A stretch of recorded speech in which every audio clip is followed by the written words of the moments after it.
Citizens of Russia, friends, I consider it necessary today to speak again about the tragic events in Donbass and the key aspects of ensuring the security of Russia. I will begin with what I said in my address on February 22nd, 2022. I spoke about our biggest concerns and worries and about the fundamental threats which irresponsible Western politicians created for Russia consistently, rudely, and unceremoniously from year to year. I am referring to the eastward expansion of NATO, which is moving its military infrastructure ever closer to the Russian border. It is a fact that over the past 30 years we have been patiently trying to come to an agreement with the leading NATO countries regarding the principles of equal and indivisible security in Europe. In response to our proposals, we invariably faced either cynical deception and lies or attempts at pressure and blackmail, while the North Atlantic Alliance continued to expand despite our protests and concerns. Its military machine is moving and, as I said, is approaching our very border. Why is this happening? Where did this insolent manner of talking down from the height of their exceptionalism, infallibility, and all permissiveness come from? What is the explanation for this contemptuous and disdainful attitude to our interests and absolutely legitimate demands? The answer is simple. Everything is clear and obvious. In the late 1980s, the Soviet Union grew weaker and subsequently broke apart. That experience should serve as a good lesson for us because it has shown us that the paralysis of power and will is the first step towards complete degradation and oblivion. We lost confidence for only one moment, but it was enough to disrupt the balance of forces in the world. As a result, the old treaties and agreements are no longer effective. Entreaties and requests do not help. Anything that does not suit the dominant state, the powers that be, is denounced as archaic, obsolete, and useless. At the same time, everything it regards as useful is presented as the ultimate truth and forced on others regardless of the cost, abusively and by any means available. Those who refuse to comply are subjected to strong-arm tactics. What I am saying now does not only concern Russia, and Russia is not the only country that is worried about this. This has to do with the entire system of international relations and sometimes even US allies. The collapse of the Soviet Union led to a redivision of the world and the norms of international law that developed by that time, and the most important of them, the fundamental norms that were adopted following World War II and largely formalized its outcome, came in the way of those who declare themselves the winners of the Cold War.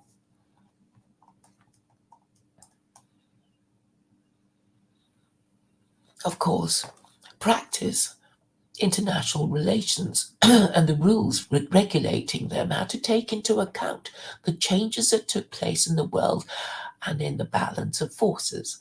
However, this should have been done professionally, smoothly, patiently, and with due regard and respect for the interests of all states and one's own responsibility. Instead, we saw a state of euphoria created by the feeling of absolute superiority, a kind of modern absolutism, coupled with the low cultural standards and arrogance of those who formulated and pushed through decisions that suited only themselves. The situation took a different turn. There are many examples of this. First, a bloody military operation was waged against Belgrade without the UN Security Council sanction, but with combat aircraft and missiles used in the heart of Europe. the bombing of peaceful cities and vital infrastructure went on for several weeks. I have to recall these facts because some Western colleagues prefer to forget them, and when we mention the event, they prefer to avoid speaking about international law, instead emphasizing the circumstances which they interpret as they think necessary. Then came the turn of Iraq, Libya, and Syria. The illegal use of military power against Libya and the distortion of all the UN Security Council decisions on Libya ruined the state, created a huge seat of international terrorism, and pushed the country towards a humanitarian catastrophe into the vortex of a civil war, which has continued there for years. The tragedy a tragedy which was created for hundreds of thousands and even millions of people not only in Libya but in the whole region has led to a large scale exodus from the Middle East and North Africa to Europe.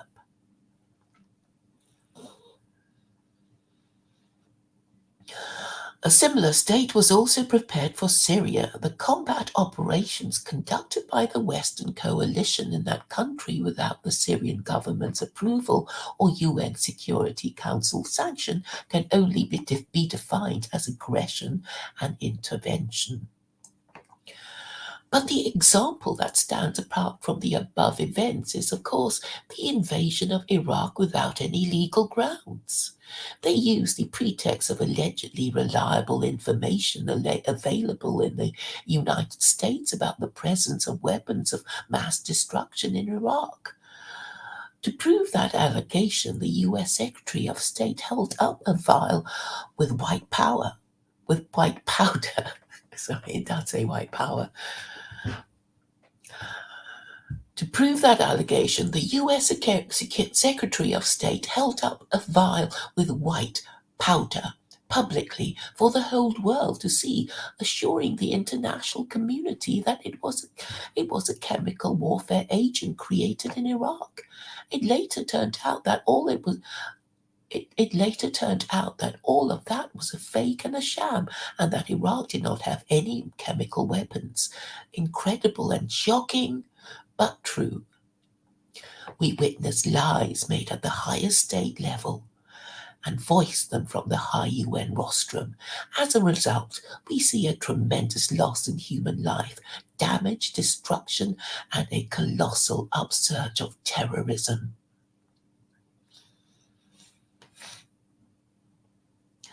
Overall, it appears that nearly everywhere in many regions of the world where the United States brought its law and order, this created bloody, non-healing wounds and the curse of international terrorism and extremism. I have only mentioned the most glaring but far from only examples of disregard for international law. This array includes prominent promises not to expand NATO eastwards even by an inch. To reiterate, they have deceived us, or to put it simply, they have played us. Sure, one often hears that politics is a dirty business. It could be, but it shouldn't be as dirty as it is now, not to such an extent.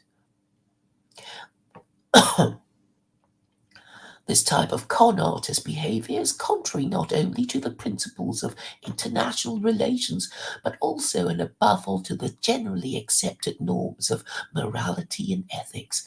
Where is justice and truth here? Just lies and hypocrisy all around. Incidentally, US politicians, political scientists, and journalists write and say that a veritable empire of lies has been created inside the United States in recent years. It is hard to disagree with this. It is really so. But one should not be modest about it. The United States is still a great country and a system forming power. All its satellites not only humbly and obediently say yes and parrot it at the slightest pretext, but also imitate its behavior and it enthusiastically accept the rules it is offering them. Therefore, one can say with good reason and confidence that the whole so-called Western Bloc, formed by the United States in its own image and likeness, is, in its entirety, the very same empire of lies. As for our country, after the disintegration of the USSR, given the entire unprecedented openness of the new modern Russia, its readiness to work honestly with the United States and other Western partners, and its practically unilateral disarmament, they immediately tried to put the final squeeze on us, finish us off, and utterly destroy us. This is how it was in the 1990s and the early 2000s when the so-called collective West was actively supporting separatism and gangs of mercenaries in southern Russia. What victims, what losses we had to sustain, and what trials we had to go through at that time before we broke the back of international terrorism in the Caucasus. We remember this and will never forget.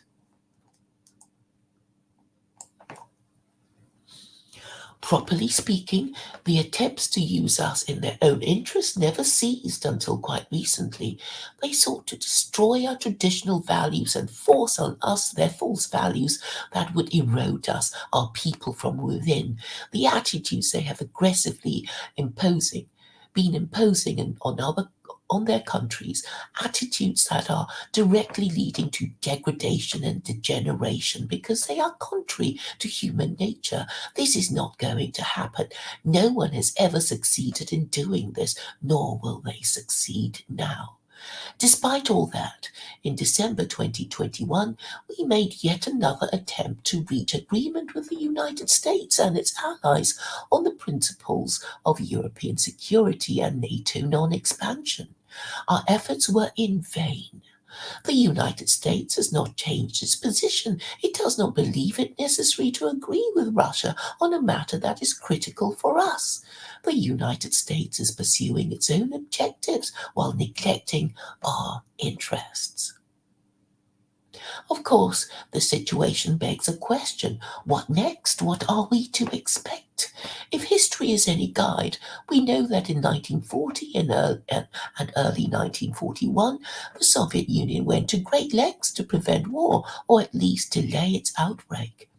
To this end, the USSR sought not to provoke the potential aggressor until the very end by refraining or postponing the most urgent and obvious preparations it had to make to defend itself from an imminent attack. When it finally acted, it was too late.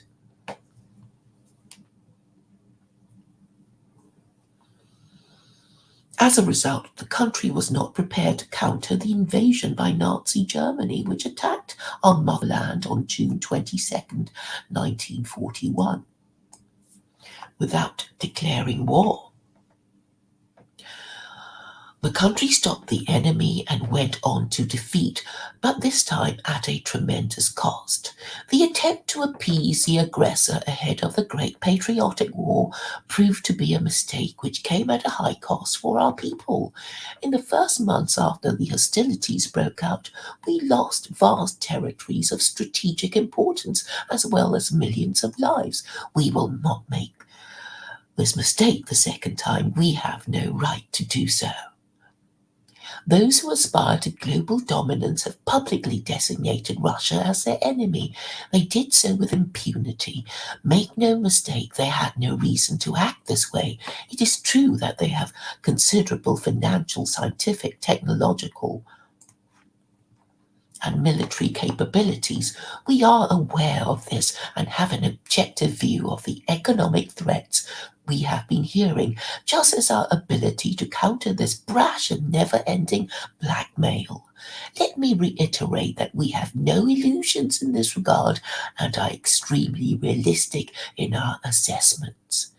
As for military affairs, even after the dissolution of the USSR and losing considerable parts of its capabilities, today Russia remains one of the most powerful nuclear states. Moreover, it has a certain advantage in several cutting-edge weapons. In this context, there should be no doubt for anyone that any potential aggressor will face defeat and ominous consequences should it directly attack our country. At the same time, technology, including in the defense sector, is changing rapidly. One day there is one leader and tomorrow another. But a military presence in territories bordering on Russia, if we permit it to go ahead, will stay for decades to come, or maybe forever, creating an ever mounting and totally unacceptable threat for Russia. Even now, with NATO's eastward expansion, the situation for Russia has been becoming worse and more dangerous by the year. Moreover, these past days, NATO leadership has been blunt in its statements that they need to accelerate and step up efforts to bring the alliance's infrastructure closer to Russia's borders. In other words, they have been toughening their position. We cannot stay idle and passively observe these developments. This would be an absolutely irresponsible thing to do for us. Any further expansion of the North Atlantic Alliance's infrastructure or the ongoing efforts to gain a military foothold of the Ukrainian territory are unacceptable for us. Of course, the question is not about NATO itself. It serves as a tool of US foreign policy. The problem is that in territories adjacent to Russia, which I have to note is our historical land, a hostile anti-Russia is taking shape. Fully controlled from the outside, it is doing everything to attract NATO armed forces and obtain cutting-edge weapons.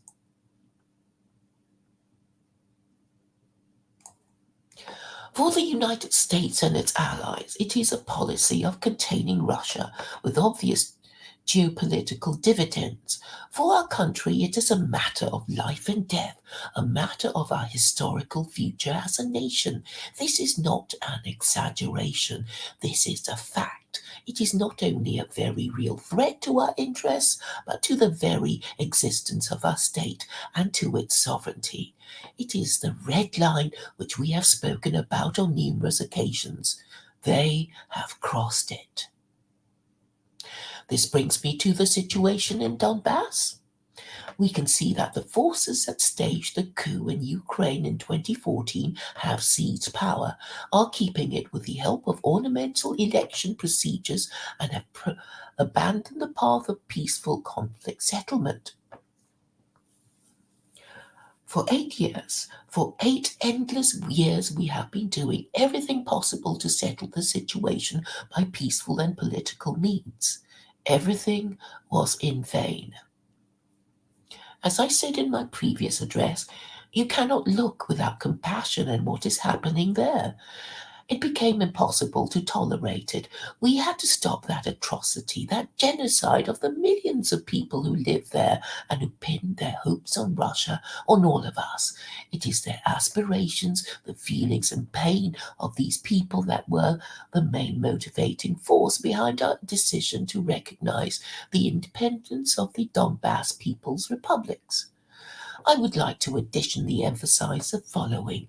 Focused on their own goals, the leading NATO countries are supporting the far-right nationalists and the neo-Nazis in Ukraine, those who will never forgive the people of Crimea and Sevastopol for freely making a choice to reunite with Russia.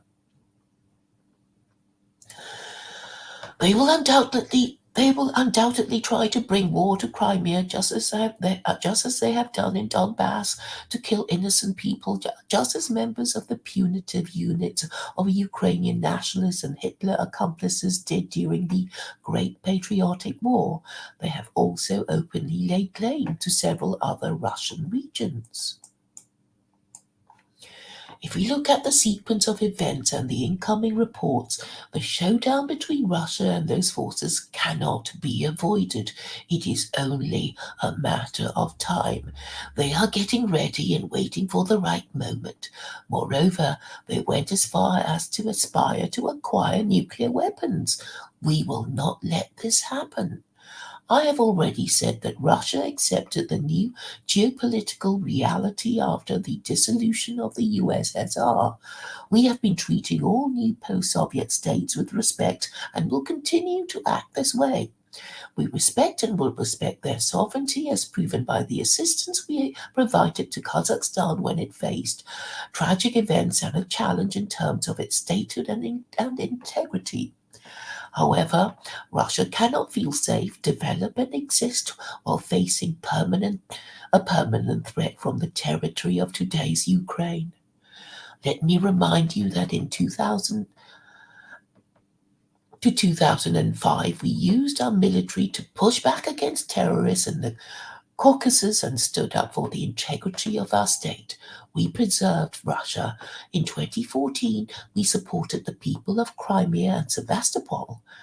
In 2015, we used our armed forces to create a reliable shield that prevented terrorists from Syria from penetrating Russia. This was a matter of defending ourselves. We had no other choice. The same is happening today. They did not leave us any other option for defending Russia and our people other than the one we are forced to use today. In these circumstances, we have to take bold and immediate action. The People's Republic of Donbass have asked Russia for help. In this context, in accordance with Article 51, Chapter 7 of the UN Charter, with permission of Russia's Federation Council and in execution of the treaties of friendship and mutual assistance with the Donetsk People's Republic and the Lugansk People's Republic, ratified by the Federal Assembly on February 22nd, I made a decision to carry out a special military operation. The purpose of this operation is to protect people who for 8 years now have been facing humiliation and genocide perpetrated by the Kiev regime. To this end, we will seek to demilitarize and denazify Ukraine, as well as bring to trial those who perpetrated numerous bloody crimes against civilians, including against citizens of the Russian Federation. It is not our plan to occupy the Ukrainian territory.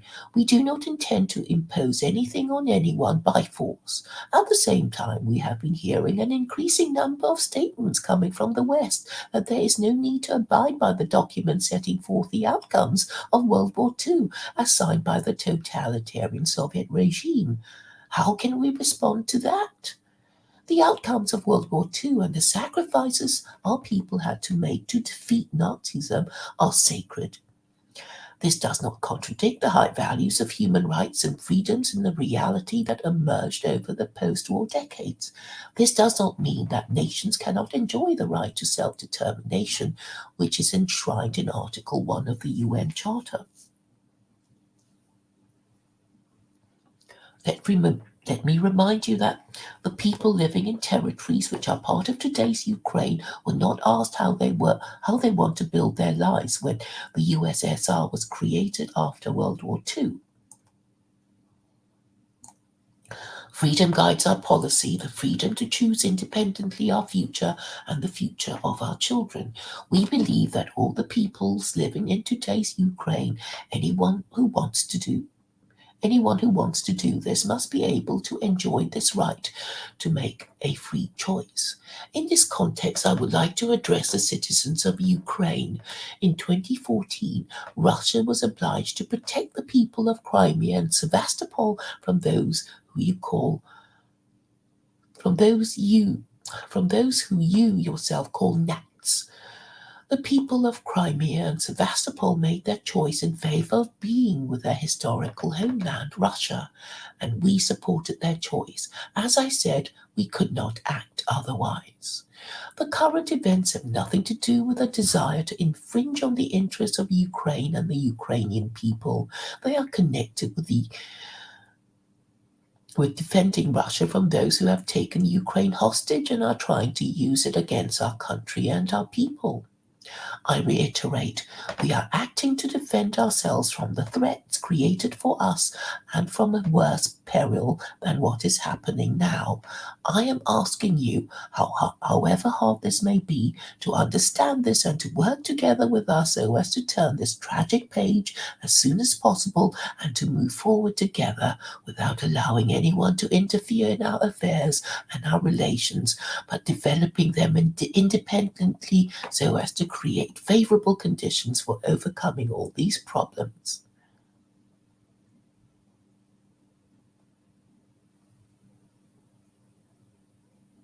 Sorry, I lost my place.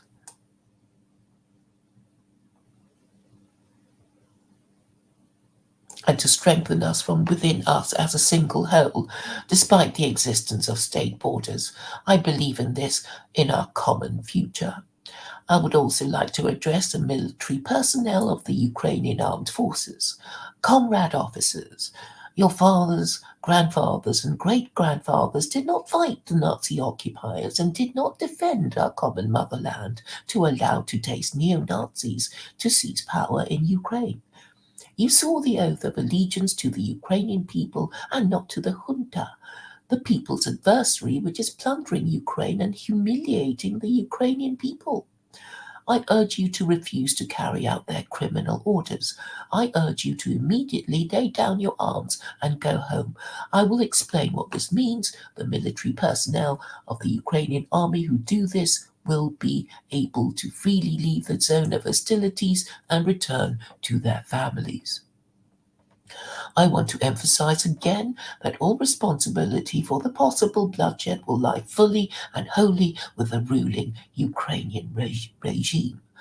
I would now like to say something very important for those who may be tempted to interfere in these developments from the outside. No matter who tries to stand in our way, or all the more so create threats to our country and our people, they must know that Russia will respond immediately and the consequences will be such as you have never seen in your entire history. No matter how the events unfold, we are ready. All the necessary decisions in this regard have been taken. I hope that my words will be heard. Citizens of Russia, the culture and values, experience and traditions of our ancestors invariably provided a powerful underpinning for the well-being and the very existence of entire states and nations, their success and viability. Of course, this directly depends on the ability to quickly adapt to constant change, maintain social cohesion and readiness to consolidate and summon all the available forces in order to move forward. We always need to be strong, but this strength can take on different forms. The empire of lies, which I mentioned in the beginning of my speech, proceeds in its policy primarily from rough, direct force. This is when our saying on being all brawn and no brains applies. We all know that having justice and truth on our side is what makes us truly strong. If this is the case, it would be hard to disagree with the fact that it is our strength and our readiness to fight that are the bedrock of independence and sovereignty and provide the necessary foundation for building a reliable future for your home, your family, and your motherland. Dear compatriots, I am certain that devoted soldiers and officers of Russia's armed forces will perform their duty with professionalism and courage.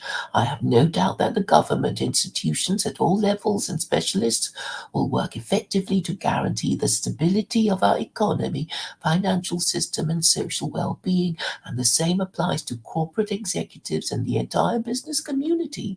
I hope that all parliamentary parties and civil society take a consolidated patriotic position. At the end of the day, the future of Russia is in the hands of its multi-ethnic people, as has always been the case in our history. This means that the decision that I made will be executed, that we will achieve the goals we have set and reliably guarantee the security of our motherland.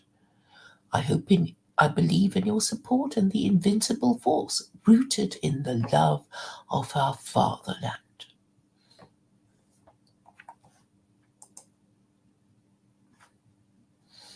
Well, I'm glad I read that out. It's better than kind of speed reading it through. Thank you for, well, coming by. This has been a bit of a all-day broadcast, but I find I have so much to say on the subject, and every time I pause for a bit, something comes up. I receive some new information that I wish to convey to you.